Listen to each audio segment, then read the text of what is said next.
शेतकऱ्याच्या अडचणी दिवसागणिक वाढत आहेत. इंधन टंचाई, खतांची टंचाई, उत्पादन खर्चात वाढ, घसरलेला बाजारभाव असं चहूबाजूनं शेतकऱ्यावर संकट आलंय. इंधनाअभावी शेतात ट्रॅक्टर, टिलर फिरवावा कसा? खतं नसतील तर खरीप हंगामाचं काय होणार? उत्पादन खर्च वाढलेला असताना बाजारात दर मिळत नाही म्हटल्यावर डोक्यावरचं कर्ज उतरायचं कसं? आधीच कर्ज असल्यामुळे बँका नव्या कर्जासाठी उभ्या करत नाहीत.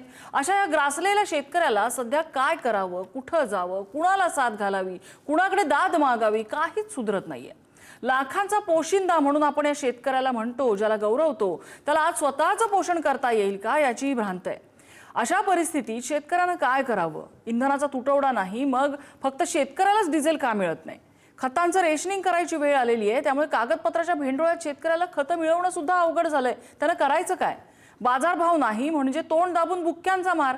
शेतकऱ्यानं काय करायचं? परिस्थितीचे गुद्दे मूकपणे खात राहायचं का? या टंचाईचं सावट कधी दूर होणार आहे? हाच आहे आपला आजचा चर्चेचा विषय.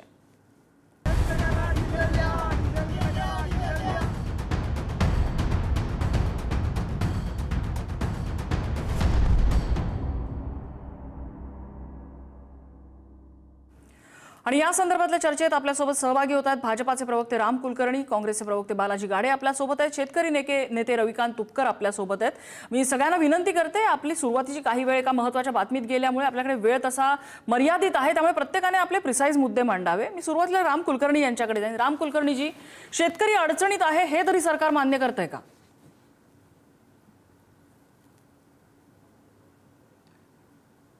नम्रताजी नमस्कार.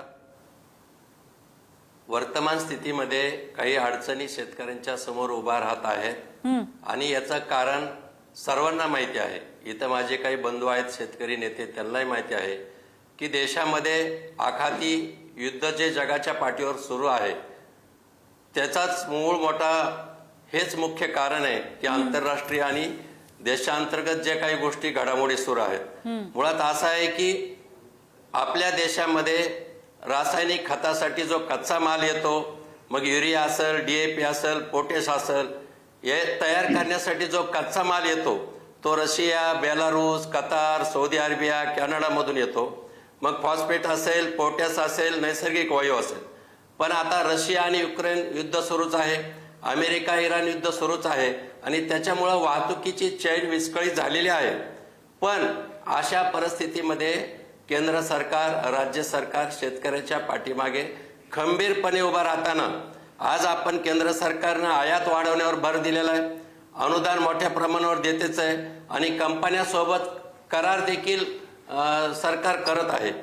त्याचबरोबर इंधन डिझेल पेट्रोलच्या या अडचणी निश्चित आहेत, पण केंद्र सरकारने याची गंभीर दखल घेतली आणि शेतकऱ्यांना इंधन पुरवठा सुरळीत व्हावा म्हणून केंद्र सरकारनं तेल कंपन्या, प्रशासन, स्थानिक प्रशासन यांच्यासाठी समन्वय सुरू केलेला आहे आणि टँकर पुरवठा वाढवण्याचे निर्देश दिले आणि मोठ्या प्रमाणावर या ठिकाणी अडचणी जरी असल्या तरी शेतकऱ्याच्या पाठीमागं राज्य सरकार, केंद्र सरकार खंबीरपणे उभा आहे. ठीक आहे, बर. मी बालाजी गाडे यांच्याकडे जाते. बालाजी गाडे, आता राम कुलकर्णी यांनी जी काही लिस्ट सांगितली, केंद्र सरकार खरंच ते प्रयत्न करतंय.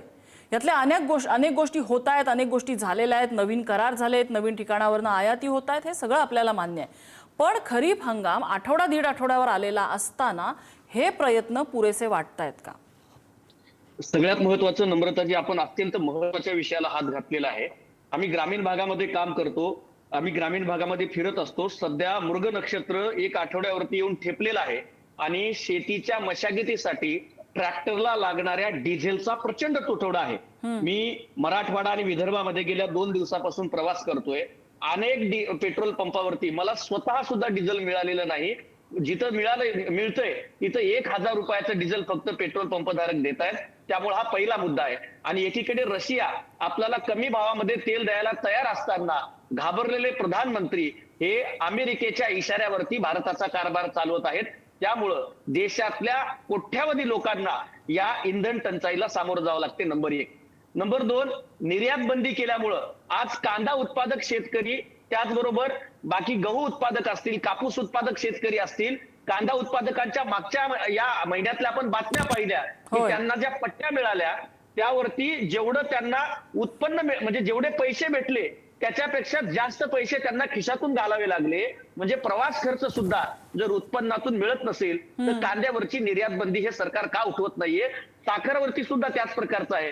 त्यामुळं या देशातल्या शेतकऱ्याला भिकारी बनवण्याचं, हवालदिल बनवण्याचं काम एकीकडे आसमानी संकट आणि दुसरीकडे मोदी आणि भारतीय जनता पक्ष सरकार निर्मित सरकारी संकट, या संकटातून सध्याला विदर्भ, मराठवाडा आणि महाराष्ट्र आणि देशातला शेतकरी जातोय आणि सरकारला काही घेणं देणं नाहीये. आता जी भारतीय जनता पक्षाच्या प्रवक्त्यांनी लिस्ट वाचली, हा फक्त लोकांच्या तोंडाला पानं पुसण्याचा हा प्रकार आहे.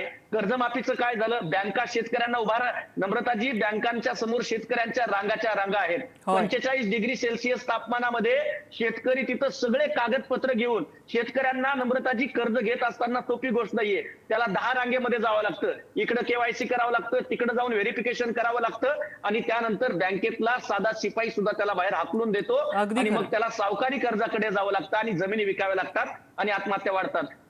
समारोपाकडे येताना मला सांगायचंय, एकीकडे शेतकऱ्यांच्या शेतमालाचे भाव हे पूर्णतः मातीमोल झालेले आहेत आणि दुसरीकडे जीवनावश्यक वस्तूंचे भाव हे गगनाला भिडलेले आहेत. महागाई प्रचंड वाढलेली आहे, पेट्रोल डिझेलचा तुटवडा आहे आणि याच्या पलीकडे त्यांनी एवढ्यातून पोटाला चिमटा घेऊन आपल्या ज्या लेकराला शिकवलं, त्यांनी तरी शिकून पुढे जावं. त्यांच्या परीक्षेत, प्रत्येक परीक्षेत या सरकारच्या कार्यकाळात पेपर फुटतोय, समारोप करतो, तरीही ही सरकारची जबाबदारी असते. कोणत्याही देशाचं, राज्याचं सरकार जनतेचं मायबाप असतं आणि जेव्हा भ्रष्टाचार होतो तेव्हा अपयशाची जबाबदारी घेऊन संबंधित खात्याच्या लोकांनी, मंत्र्यांनी राजीनामा देणं गरजेचं असतं. शेतकऱ्यांची एवढी परिस्थिती आहे. एक आहे की आता मंत्र्यांचे राजीनामे घेऊन काय मिळणार आहे? मंत्री त्या जागेवरती उभे असतील तर निदान कारवाई तरी करतील. एक गोष्ट मला माझ्या ज्ञानाप्रमाणे एक थोडीशी फक्त सुधारावीशी वाटते बालाजी, की रशियाकडनं तेल खरेदीसाठी आपण अमेरिकेशी चर्चा केली होती. अमेरिकेने त्याला नकार दिला, पण तरी अमेरिकेचा नकार झुगारून आपण रशियाकडनं तेल खरेदी सुरू ठेवणार आहोत. माझी जर माहिती चुकीची असेल तर कुणीही मला सुधारावं. मला तुपकरांकडे यायचं. तुपकरजी, तुम्ही स्वतः शेतकऱ्याच्या बांधावर वावरताय, शेतकऱ्याच्या आज मितीला शेतकऱ्याला कशाची गरज आहे? नाही, मला वाटतं हा विषय आता राजकारणाचा राहिलेला नाहीये. खरंय, या विषयाकडे खूप गंभीरतेने आणि संवेदनशीलपणे पाहणं गरजेचं आहे.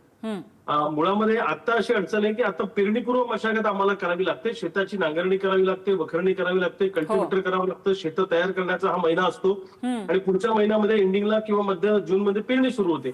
पूर्व मशागतीसाठी आता बैल लोकांकडे नाहीयेत, बैलांचा खर्च परवडत नाही, बैलांच्या किमती महाग आहे आणि माणसं कामाला मिळत नाही, म्हणून ट्रॅक्टरद्वारे लोक शेती करतात. तर त्या शेतकऱ्यांना डिझेलची आवश्यकता आहे. आता डिझेल संपल्यामुळे आता ट्रॅक्टर शेतात नेऊ शकत नाही, म्हणजे शेतीची पूर्व मशागत करू शकत नाही. हीच परिस्थिती कायम राहिली तर पेरणीच यावर्षी होणार नाही. तुम्हाला सांगतो 100% पेरणी होणार नाही जर का डिझेल मिळणार नाही.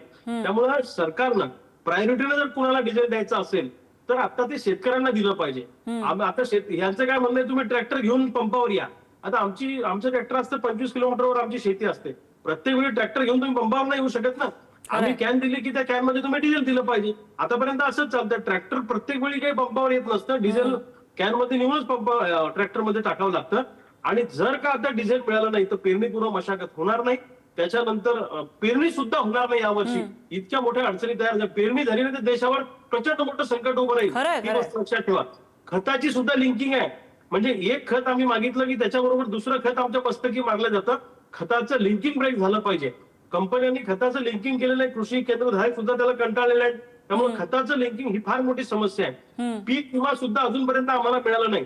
उदाहरणार्थ मी एक शेतकरी आहे, मला शासनानं माझं नुकसान मान्य केलं, मला नुकसान भरपाई दिली, पण कंपनीनं मात्र माझं नुकसान मान्य केलं नाही. त्यामुळे विमा कंपन्यांनी सुद्धा प्रचंड मोठा हजारो कोटीचा स्कॅम केलेला आहे. त्याचं सुद्धा ऑडिट झालं पाहिजे अशी आमची मागणी आहे. आणि पेरणीच जर का यावर्षी झाली नाही तर पुढे कसं जायचं हा प्रश्न आहे.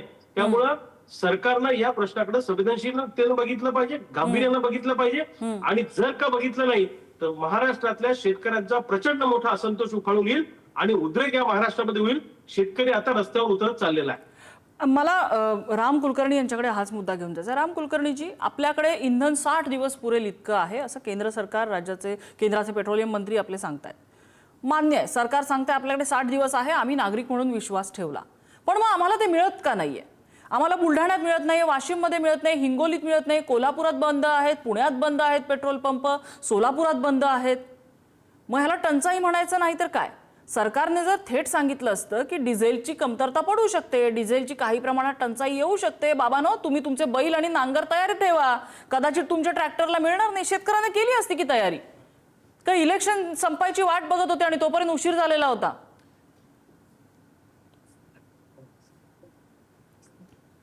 नाही, मी आमचे मित्र रविकांतजी तुपकरांचं या ठिकाणी त्यांच्या भूमिकेचं कौतुक यासाठी करतो की खरंच अशा संकटामध्ये ते राजकारण बाजूला ठेवलंय. पण काँग्रेसवाल्याला हे पचत नाही, म्हणून बालाजी इथं आता जे बोलू लागले, मी त्यांना स्पष्ट सांगतो की तुम्हाला संकटामध्ये राजकारण करायचं तर जरूर करा, पण आता देशाचे पंतप्रधान खंबीर नेतृत्व आहे, म्हणूनच अमेरिकेनं रशियाकडून इंधन घेण्यासाठी 1 महिन्याची मुदतवाढ दिलेली आहे. त्याचबरोबर शेतकऱ्यांची कर्जमाफी 30 जूनच्या आत होणार असं स्वतः राज्याच्या मुख्य, तुम्ही ऐका बालाजी, ऐका, तुमची ऐकून घेण्याची क्षमता ठेवा, तुम्ही ऐकून घ्या. काय गरज आहे? भारत हे सार्वभौम राष्ट्र आहे, भारत हे सार्वभौम राष्ट्र आहे. बालाजी, आपल्याला अमेरिकेच्या आम्हाला बोलू द्या.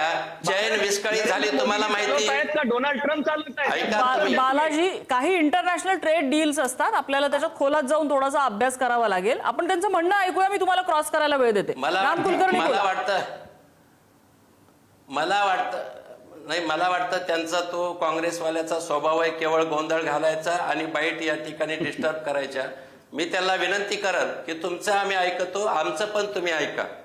तुम्ही ऐका की संकटामध्ये हे संकट एकाच एका जागतिक संकट आहे आणि कशाचं संकट आहे याचा जर बारकाईनं अभ्यास केला असेल तर बालाजी सुद्धा म्हणतील की हे संकट जागतिक आहे, चैन विस्कळीत झालेले आहे. वर्तमान स्थितीमध्ये इंधन, डिझेल, पेट्रोलचा तुटवडा, काही ठिकाणी गोंधळ हे 100% होत आहे, पण याच्यातली चैन सुरळीत करण्याचं काम सुरू आहे.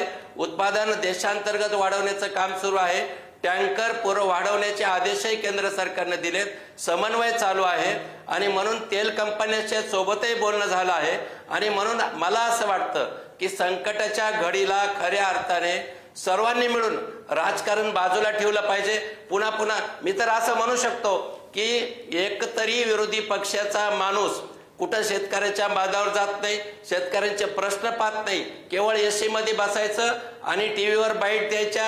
हे अशा अनेक चेहरे आहेत, मी बालाजीचा म्हणत नाही, पण मला तुमची एकच विनंती, संकटामध्ये सर्वजणांनी मिळून सोबत, आता तुपकरांनी ज्या सूचना सांगितल्या त्या सूचना काही सरकारला सुद्धा स्वीकारार्थ आहेत आणि म्हणून अशा प्रकारची भूमिका घ्यायला पाहिजे आणि खंबीरपणे शेतकऱ्यांच्या पाठीमागं केंद्र सरकार आहे, राज्य सरकार आहे, शेतकऱ्याला कुठेही वाऱ्यावर सोडणार नाही, हे 100% खरं. शेतकऱ्याला बालाजीनं काही मुद्दा मांडायचा आहे. बालाजी बोला. हा, सगळ्यात महत्वाचं की विरोधी पक्षांनी काय करावं यावरती वेळ घालून आम्हाला सल्ले देत बसण्यापेक्षा आम्ही त्रासलेल्या शेतकऱ्यांचं दुःख मांडतोय. सरकार म्हणून तुमची भूमिका आहे आणि वाऱ्यावरती सोडणार नाही असं नाही, तुम्ही वाऱ्यावरती सोडलेलं आहे. नम्रताजी, याचं कारण तुम्हाला सांगतो. रविकांतजींनी एक मुद्दा मांडला होता खताच्या तुटवड्याचा, तर त्यामध्ये आपण किती परावलंबी आहोत हे सांगतो. आणि मोदीजी सुद्धा म्हणाले की आता खताचा सुद्धा तुटवडा होईल. मग त्याबद्दल इंद्रजित भालेरावांची एक कविता आहे की माझ्या बापानं नाही केला पेरा तर तुम्ही काय खाणार धतुरा. आता हा प्रश्न विचारायची वेळ आली. एक मुद्दा सांगतो तुम्हाला. पोटॅश 100%, 95 ते 100% आपण आयात करतो. डीएपी 60% आयात करतो. युरिया 30% आयात करतो. आता जर हे सगळं बंद असेल आणि हे जर येणार नसेल तर मग शेतकऱ्यांना आता शेतकऱ्यांनी करायचं काय? खरीपाच्या हंगामामध्ये त्यांच्या खतांची गरज कुठून लागणार? अगदी मुद्दा खरंच खूप मोठा आहे. रविकांत तुपकरजी, कसं आहे की प्रश्न तर आहे, डिझेलचा तुटवडा आहे का? मला समारोप करू द्या. हा, बोला नम्रताजी, एक बोला. तर हा रविकांतजी इथं आहेत, आम्ही ग्रामीण भागात काम करतो. आता सध्या शेतकऱ्याला खत मिळत नाहीये, त्यामुळं आता याच्यावरती सरकारनं काय उपाययोजना केल्यात आणि युद्धाच्या संदर्भानं मोदीजी इस्रायलला जाऊन आल्याच्या नंतर चालू झालं, देश चालवतायत, त्यांना माहिती होतं. मग हे अगोदरच तयारी त्यांनी का केली नाही? निवडणुकीत गुंतून राहिले, त्यांना देश महत्वाचा नाही का? कसं आहे, या प्रकरणाला आपण जर राजकारण खोलात गुंतवत गेलो तर ते फक्त राजकारण होत राहणार आहे. आपल्याला काही गोष्टींची आता या क्षणाला त्वरित उत्तरं हवीत. तुपकरजी, तुम्ही शेतकऱ्यांमध्ये वावरताय, तुमचा शेतीतला अनुभव आहे. या क्षणाला डिझेलचा तुटवडा आहे, खतांचा तुटवडा आहे, दर मिळत नाहीये आणि उत्पादन खर्च वाढलेला आहे. या सगळ्यात त्वरित काय शेतकऱ्यांना देता येईल? सरकारने काय करायला हवं? स्वतः शेतकऱ्यांनी काय करायला हवं? नाही, एक तर यांचं नियोजन कोलमडलं सरकारचं, त्याच्यामुळे हा सगळा प्रॉब्लेम अगदी ते वास्तव आहे या घडीचा. आपण उपाय काय करायचा? हा, ते तर बरोबरच आहे. आत्ताच्या घडीला आम्हाला डिझेल पाहिजे, कारण डिझेल नसेल तर आम्ही शेतीपूर्व मशागत करू शकत नाही, ट्रॅक्टर आम्ही चालू शकत नाही. त्यामुळे डिझेल आणि पेट्रोल आम्हाला प्रायोरिटीने मिळालं पाहिजे. म्हणजे देशात जर आता सध्या सगळ्यात पहिले डिझेल आणि पेट्रोल पुरावा द्यायचा असेल तर ते शेतकऱ्यांना द्या, आणि मग बाकी त्यांचा क्रम लावा. अत्यावश्यक वस्तू आणि शेतकरी हे सगळ्यात महत्वाचं आहे. दुसरं, यांनी जी 30 जूनची कर्जमाफीची तारीख दिलेली आहे, आता आचारसंहितेच्या घोळामध्ये एखाद्या वेळेस ती पुढे जाऊ शकते. त्यामुळे आता एमपी झाल्यामुळे आम्हाला पीक कर्ज मिळायला तयार नाही. जून महिन्यामध्ये आम्ही पीक कर्जासाठी अर्ज करत असतो. आता अर्ज सुरू झाले. त्यामुळे एक तर ती कर्जमाफी पटकन केली पाहिजे, किंवा बँकांना हमीपत्र दिलं पाहिजे की यांचं कर्ज आम्ही भरणार, यांना नवीन कर्ज द्यायला हरकत नाही, असं सरकारनं केलं पाहिजे. आणि पीक विमा कंपन्यांना दट्ट्या देऊन त्यांच्यावर गुन्हे दाखल केले पाहिजे, आणि खत सुद्धा शेतकऱ्यांना मुबलक प्रमाणामध्ये उपलब्ध करून दिलं पाहिजे. आणि बोगस बियाणं जे मार्केटमध्ये आलं, ते बोगस बियाणं सॉर्ट करून त्या बोगस कंपन्यांवर गुन्हे दाखल करून चांगलं बियाणं लोकांना त्या ठिकाणी उपलब्ध करून दिलं पाहिजे. ह्या सध्याच्या आमच्या तात्कालीन गरजा आहेत. बर, एक गोष्ट आहे आपल्याला हे समजावं लागेल की काही गोष्टींचं सोंग आणता येत नाही असं म्हणतात. त्यातल्या काही गोष्टी आत्ता आहेत की आपल्याकडे इंधन मुबलक आहे, या गोष्टीचं सोंग आणता येणार नाही. आपल्याकडे इंधनाची टंचाई आहे का? तर हो आहे. आपल्याकडे खतं खूप आहेत, या गोष्टीचं सोंग आणता येणार नाहीये, कारण त्याचा कच्चा मालच येत नाहीये, खतं तयार होत नाहीयेत, हे वास्तव आहे. आता या वास्तवामध्ये आपल्याला जगायचंय म्हटल्यानंतर कुठेतरी त्याची प्रायोरिटी झाली पाहिजे. जसं आता तुपकरांनी सांगितलं, त्याचं नियमन झालं पाहिजे, प्रायोरिटीज ठरल्या पाहिजेत. आणि बालाजी गाडे जसं म्हणाले, शेतकऱ्यांना जर पेरलंच नाही तर पुढे खायचं काय, हा प्रश्न निर्माण व्हायच्या आधी आपल्याला त्याच्या उपाययोजना करणं गरजेचं आहे. बावनकुळेंचा अगदी कालचीच प्रतिक्रिया मला आठवते की शेतकऱ्यांना कर्ज मिळणार नाही असं होणारच नाही, आम्ही बँकांशी बोलू, आम्ही त्यांना हमीपत्र देऊ. अपेक्षा आहे की ते लवकरच जे काही गैरसमज आहेत, जे काही कमी चढ उतार आहेत ते क्लिअर करतील आणि शेतकऱ्यांचे प्रश्न हे थोडे तरी सुसह्य होतील अशी अपेक्षा करूया. या चर्चेसाठी सगळ्या मान्यवरांनी वेळ दिला, सगळ्यांचे आभार. आजचा धुळा इथेच थांबतोय.